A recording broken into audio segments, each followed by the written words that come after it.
Okay, welcome. We're in the last section. This is our last little tutorial. We've just come from the Erlkonig's last attempt, and there's some important things you need to remember. The first time we saw the Erlkonig, he came in the key of G. The boy then freaked out in that key, or the same, using the same accidentals. I think it was an E minor.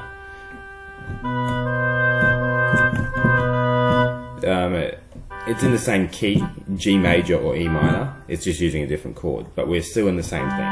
That's the important bit here. The second time we saw the Erlkonig, he had changed a little bit the accompaniment and the key. He had now gone up to A. If you tried to be a bit more playful, a bit more and not enthusiastic, a bit more impressive to the kid.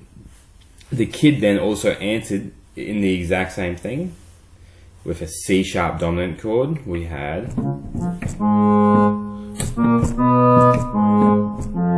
over this,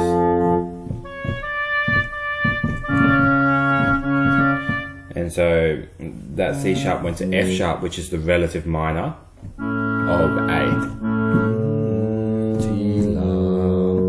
So once again, the kid and the Erlkonig are responding in these same keys. The Erlkonig does something, the kid responds in the same key.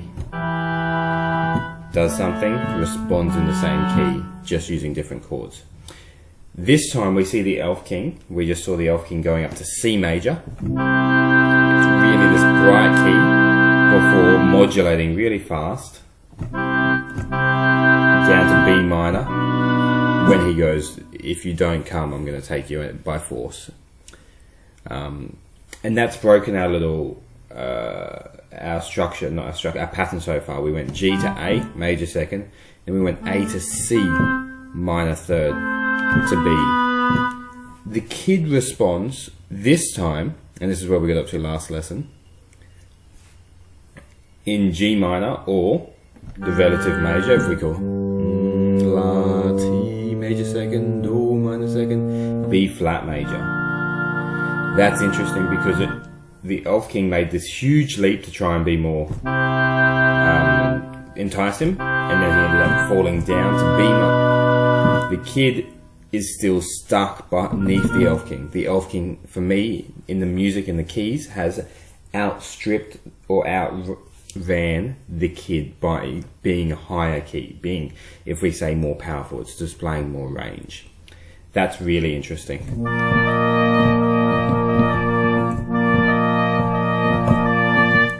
So we get this similar harmony where in G minor, B flat major, we get a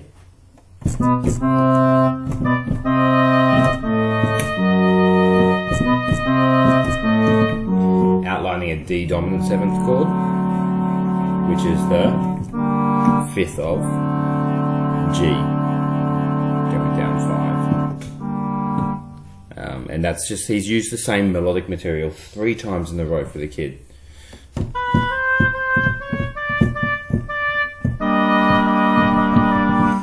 Great storytelling device. It's a motive that comes back to the kid. The father also, just while I'm here, always starts with an ascending motive. And he's always finishes in minor until we get to this last time, okay? No, the last time we saw the father, he actually realized something was wrong. The kid keeps freaking out. We get this, and then we get this awesome little bit of modulation. Let's take some time to pick that apart. We've got a G sharp and a B and a D. That is a diminished triad.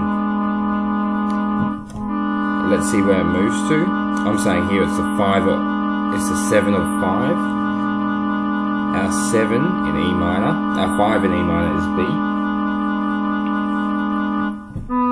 So everything resolved up a step. And you can see on the piano down the bottom, B stays the same. And then it just keeps moving.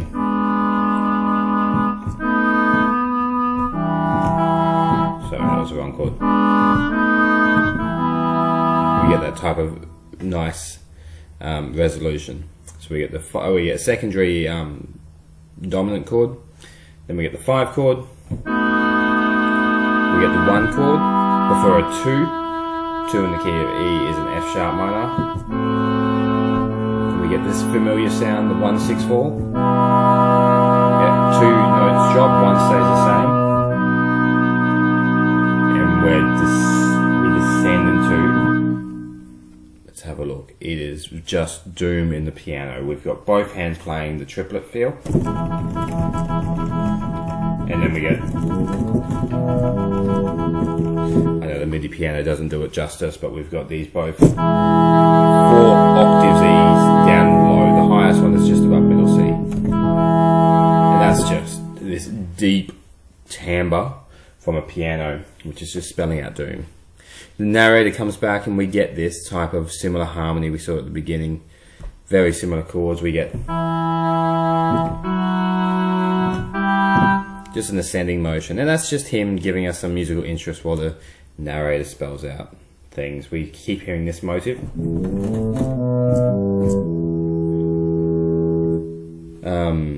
Nothing too exciting here. And then where my mouse is now, we get a 5 or 4, just to change.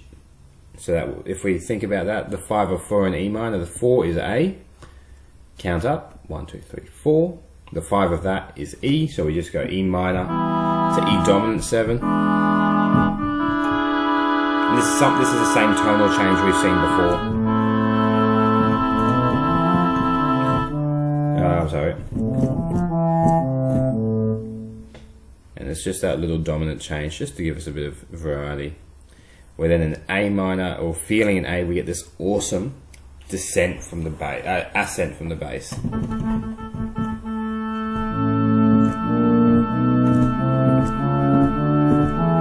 Then we get to this F chord, and here's some theory we'll have to break down.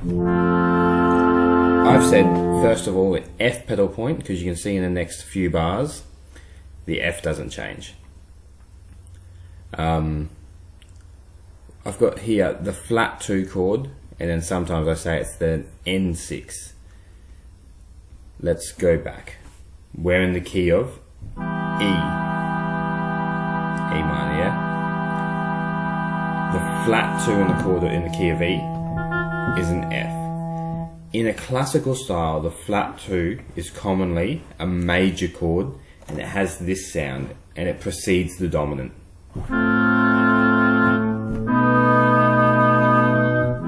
Very classical sounding. Yeah? I'll play it one more time. That's the flat 2, that F. Everything drops or raises. There's lots of different voice leading things. It's just something he does at the piece to end in this colour. It's this flat 2. I'm just going to make sure I play the right notes. And we get the 7th of that flat 2.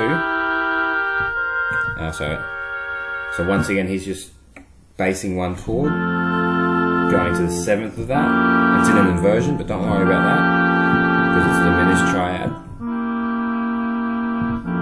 with the F in the bass.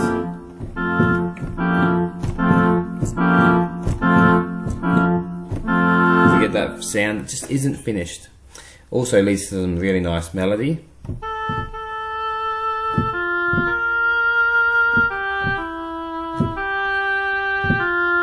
We finish on that note, which just feels so unfinished, and we know we're in E minor. We finish on the Neapolitan 6 in this chord, or the flat 2. Neapolitan, sorry. We get this recit phase. We get a 7 of the 5 to a 5-1. Something that's just commonly coming back.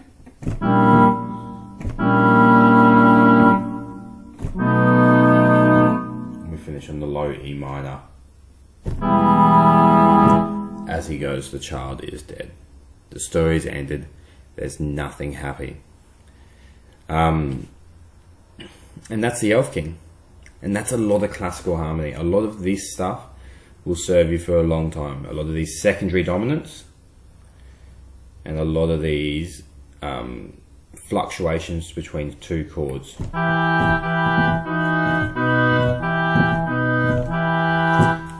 The 1-6-4, the cadential 6-4, which we did in the first video, we normally for dropping bass. What else do we have? Secondary dominant, secondary seventh chords, 7 chords, leading tone chords, so the 7th scale degree if I'm in E, and I'm using B as my secondary. I might build a 7th chord off that B flat or the A sharp, and then that strengthens our resolution to the E minor. The Neapolitan is seen a bit more in classical. This is technically romantic stuff. So take your time to work through this. We'll do some writing tasks on this, and you don't have to choose a harmony, but the harmony is by far one of the most effective storytelling devices in this song. Like I said before, take time, pause these videos, work it out on the piano or whatever instrument you want to work it on. Play if you're on a single line instrument, so you can't play chords. Play through the harmony in each bar. So if I played through these, if I played through these last 3 bars, I would play those notes, and I'd go. You might need to octave transpose, that low G doesn't exist in the saxophone.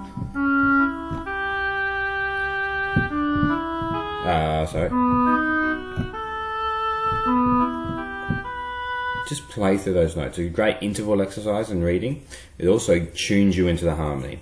If you're not an instrumentalist, sing them at the piano. Sing them a sol fa. That's a re fa ta. We've got a do